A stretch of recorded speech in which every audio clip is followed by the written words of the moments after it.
Hey everybody, Mark from Fully Involved. Been away for a couple of weeks and just was on my way to work and thought I'd pull over and shoot a little video as the sun comes up back there. And I've been doing a lot of thinking about a quote that I like by Albert Einstein, from Albert Einstein, and it goes like this: "Not everything that can be counted counts, and not everything that counts can be counted."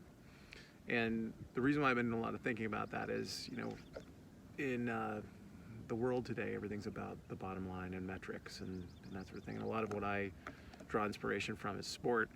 And in sports, it's how many points do you score a game, how many rebounds you get, how many catches do you make, what's your batting average, how many home runs do you hit, et cetera, et cetera, et cetera. It's all about performance and tracking performance. But there's something that's missing within that, and there's a hustle element that you count too. There's a heart and hustle effort, thing that should count for something. So I've been doing a lot of thinking about that, and there are intangibles that go beyond theory X, Y, and Z of leadership. What are the things that matter beyond the metrics?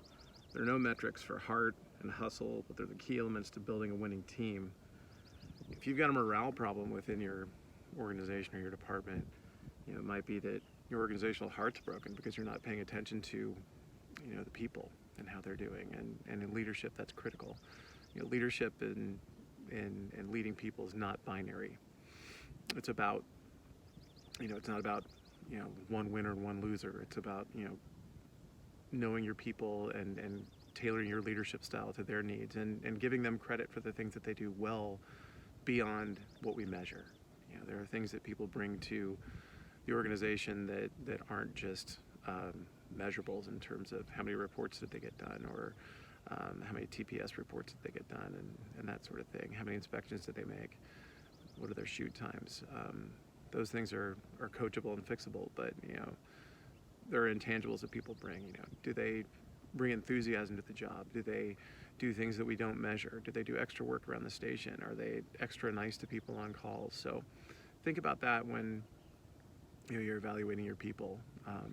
There are things that people bring to the organization that add value that we don't necessarily measure. And there should be some sort of a metric and some sort of grace given for the amount of effort and heart that people put into the organization, and passion. So thank you. Have a great day, great weekend, and I'll see you next week.